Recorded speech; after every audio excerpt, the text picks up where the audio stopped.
Hello, it's Cindy Brannon, author, teacher, and healer, owner of Keeping Her Keys, a modern online coven network that you can join by downloading the Mighty Networks app and searching for Keeping Her Keys, or just point your browser in the direction of keepingherkeys.com to learn more about my blog, my videos, the podcast, books, courses, and of course, the beautiful coven that is the safe and secure witchin home for hundreds of beautiful souls.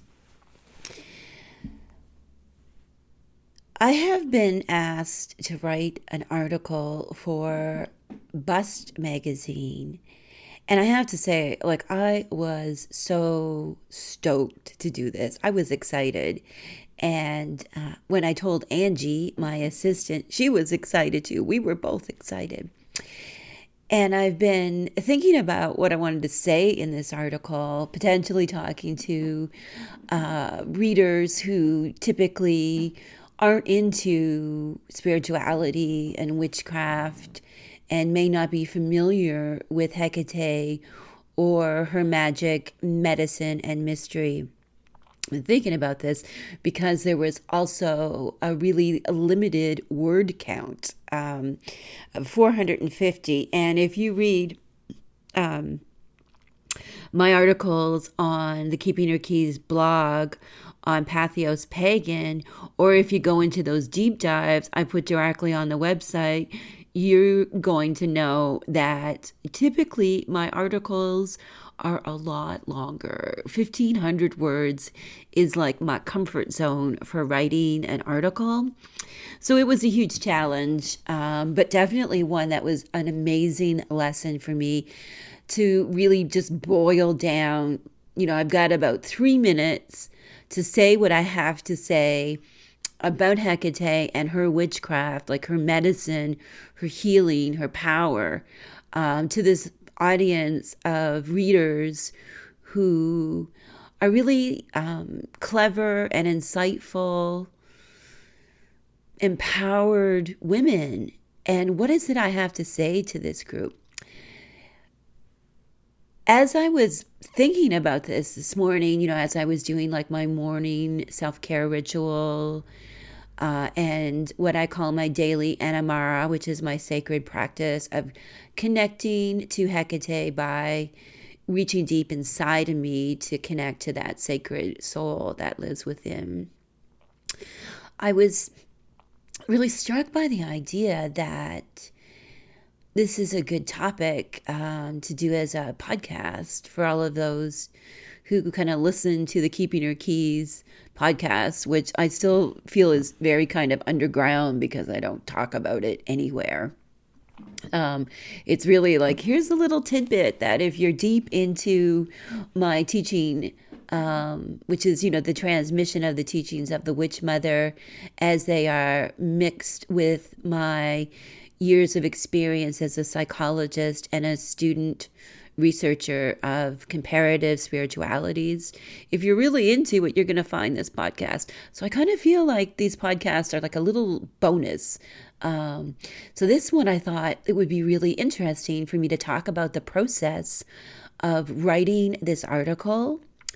For me, returning, and it's as it always is with me, there's like all these layers to this task of writing this article. Like any task to me, it's like, oh, there's a deeper lesson, there's a teaching in here if I'm willing to awaken to it and welcome it into my life. So I want to just talk about what's going on within the Keeping Her Keys modern online coven network, as I call it. We are not like a coven. You have to do things a certain way and wear funny hats. We are a very modern coven of independent practitioners of the deeper world who come together to celebrate and connect in a safe and secure, completely private platform online. So I was thinking, what is going on? What is the lesson of this? And being asked to write this article, I thought this is really interesting to me.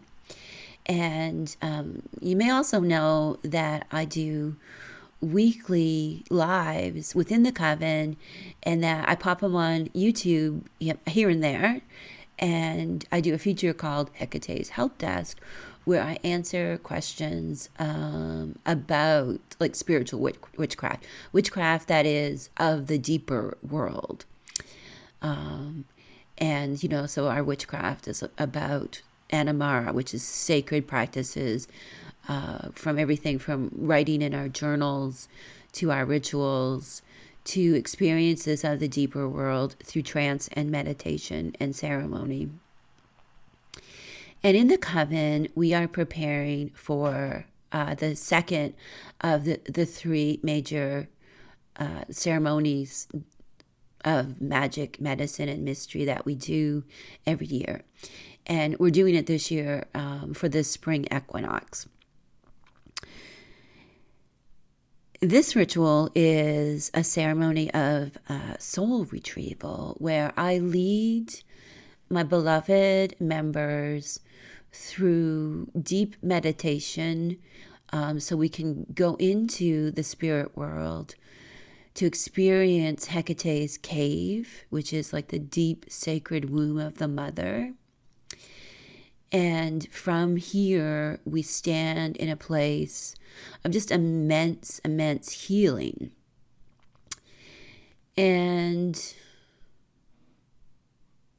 from this place, we call back pieces of ourselves that were fragmented off, due to trauma, invalidation, sometimes our own choices, our own necessity, where we chose to adapt to what was expected of us or what we thought others had expected of us. And in writing this short article for Bust, I feel like I've called back a piece of my soul that wasn't taken from me, that I sort of put on a shelf and said to Hekate, here, I'm not going to not use this piece of my soul ever again, but for now, my focus is on this, which is, writing and teaching about spiritual witchcraft and the great goddess Hekate. So that piece I kind of said, here, Hekate, I'm going to put this in your cave for safekeeping. I'm going to come back to it because I know it's such an integral part of my soul. Then I'll get back to it, but right now, not a huge thing. And that was really being able to write in a very succinct way for an audience that was decidedly feminist rather than spiritual. So I've identified as a feminist, a progressive feminist, for most of my life, for over 30 years now. And I was a very young woman, much like the readers of, some of the readers of Bust would be, when a researcher, a fellow student in psychology, a more senior student, asked me questions about gender bias and sexism and sexuality, and it kind of blew my mind. And that was really the first time I had those chains broken on me. And those chains that were broken on me were not broken by that researcher. I had that experience and I felt that rumble within me. I was like, there's some truth here. That truth rumble that you get when it's like, oh, this is really resonating with me. Something is going on here and I can pay attention to it. And in that moment, I chose to pay attention to that something that was going on within me. And it led to me claiming the key of feminism and really defining myself as a feminist, a progressive feminist. Through my scholarship and my teaching, I taught the psychology of women and the psychology of gender for many years in my academic career.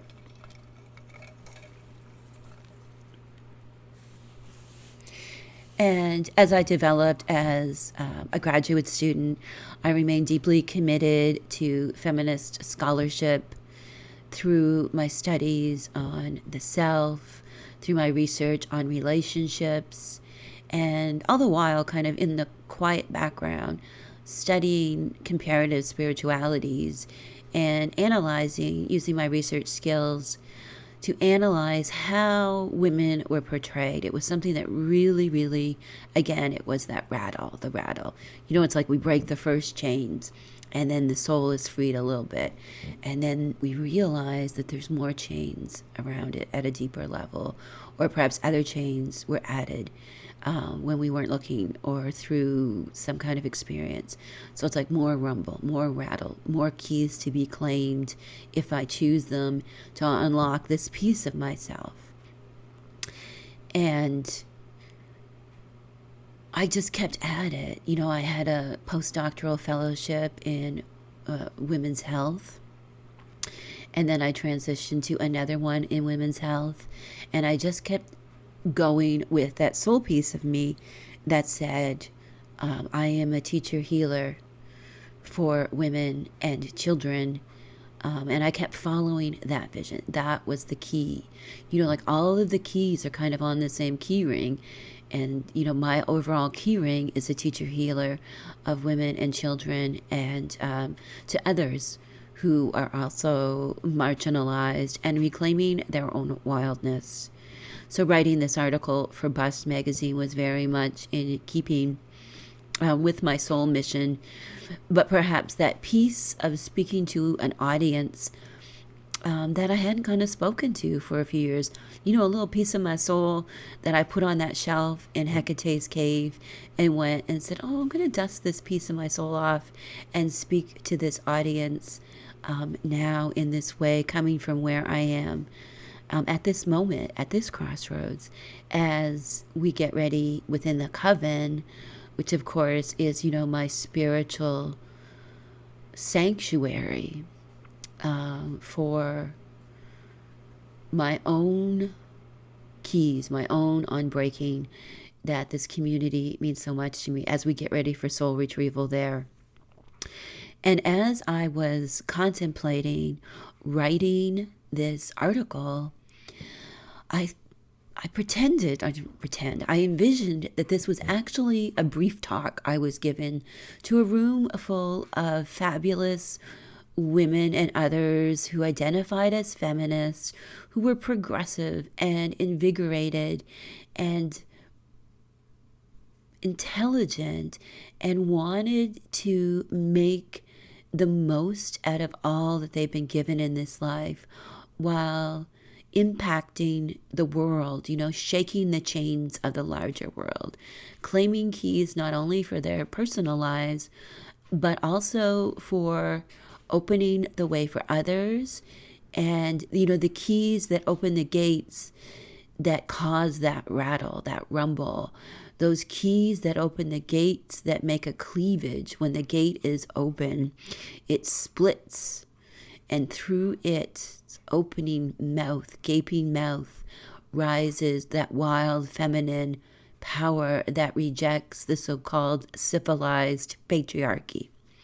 That is the cleavage. Hekate, her ancient epithets of breaker of chains and keeper of keys, the English translations, if you're so inclined to say these words of such enormous power, you can pronounce them. For breaker of chains, it's rixapile, and for keeper of keys, it's kleidokus. Hekate, keeper of keys, Hekate, breaker of chains, bring me back to the crossroads.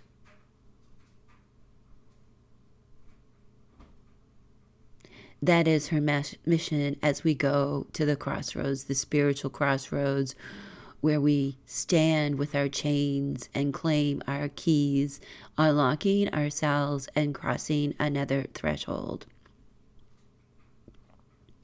The article itself, I really just touch upon some of the things, some of the historical aspects of Hekate in terms of her ancient connection to what was known then and now as her horde. Her horde was seen as this collection of what the civilized, the patriarchal civilized world saw as outcasts, misfits, the nefarious. These were the unwanted ones that in the parts of the ancient Mediterranean where Hekate was known, that it was thought that the spirits of these unwanted ones, the outcasts, resided at crossroads, and civilized people did not abide at crossroads. And it was seen as this spiritual epicenter where one could cross over into the world of spirits, and that where these spirits of outcasts were found. So it's really, when you think about how crossroads are seen in other religions, there is certainly, the energy that this is a sacred space within some paths. But particularly in the ancient understanding of Hekate, she was very much the guardian of crossroads. Statues and shrines were erected to her at crossroads. So her horde was seen as these spirits, and these spirits were often the outcast dead, and were also spirits that were nefarious, what we might call like gremlins or goblins. Today, they were kind of like creepy monster-like creatures. They were ghosts of people who died, who had not received a socially acceptable burial. And this often included women who had been, cast out of society for being wild. So women who who died in childbirth but hadn't been married, or women who died because of their sexuality. And sadly, of course, it must be said that women who had been raped and died from the rape were also, buried at these crossroads, and the spirits would inhabit these crossroads. So even when women's wildness was forced upon them by violence, they would also have been denied this. So the wild woman very much would have found herself in death, buried close to a crossroads, and her spirit would have inhabited a crossroads. Given that the crossroads is such a place of intersection between the material world and the world of spirits, her ancient witches, the ancient practitioners of her magic, medicine, and mystery, would congregate at the crossroads to cast their spells and weave their magic. These wild women, of course, there were others among them, but these wild women were often seen as both despicable and evil, and also useful, and their services were often sought. They were wild women who operated outside of the bounds of the civilized world. For those who were civilized in areas where Hekate was known, on the night of the dark moon, a typical practice was to perform a ritual of miasma removal, so getting rid of the toxins in the house, and that someone in the house would take this to the crossroads along with a special meal. So this was a ritual performed by those who were well off enough that they could perform the ritual. They could afford to do it. They could afford to have a sacrificial animal, which was often a black puppy or a black lamb. And that was like the container where the family would deposit, by touching it and other methods, all the miasma. The dog would be slain, and the dog or lamb would be offered, as part of the meal to Hekate. and then a more elaborate offerings would be made as well. So this came from civilized households, very different from the wild women and others who lived around the crossroads when they were in flesh form and, were bound to the crossroads after they had passed over to the world of spirit. So we're talking about two really distinct populations. We're talking about the civilized and the wild. And so the civilized, of course, feared Hekate. They offered these meals to placate her, to keep her from, releasing the chains that bound her horde of spirits, and sending them after her. In practical terms, it's believed that these offerings at the crossroads actually were consumed by the corporeal residents around the crossroads, the ones on the fringes of society, so that these offerings had this dualistic outcome of practically offering some kind of subsistence, even though that wasn't the intention. These civilized families making these rituals were not trying to help the poor. It was not their intention. They were trying to keep, the Hecate's horde from attacking them. But it did have this unintentional impact of potentially feeding human occupants as well as animal occupants of the crossroads. So it's a very interesting kind of sequelae where, they were doing this in a ritualistic, spiritual sense, and in a practical sense, those who were favored by Hekate were benefiting from the practice. It's very Hecatean. It's very like there is this obvious reason that people do this, and then there is this secondary one, and it's very subversive. And Hekate is very much a subversive goddess. She's a crossroads goddess. She is that space that is in between. And spiritually, the crossroads is the epicenter of her garden, her beautiful, bounteous, green world where the magic and medicine comes from. And it is the threshold to the deeper mysteries of, spirit allies and deep spiritual work. The river under the river, the crossroads is the place that is wet and dry, past and future, dark and light.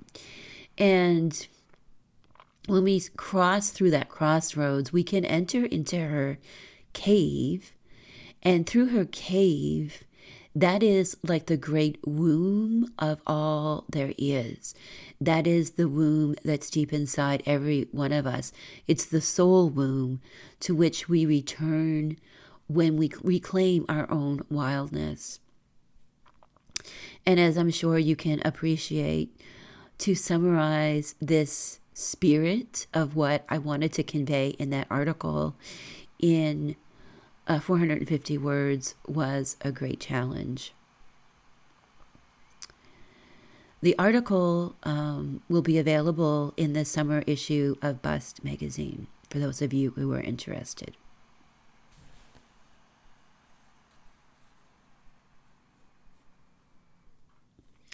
You can find out more about the teaching and writing of me, Dr. Cindy Brannon, at keepingherkeys.com. I operate Hecate's help desk at info@keepingherkeys.com. If you have any questions about spiritual witchcraft, we would be happy to receive them at Hecate's help desk. May you be well blessed by the offering of this podcast.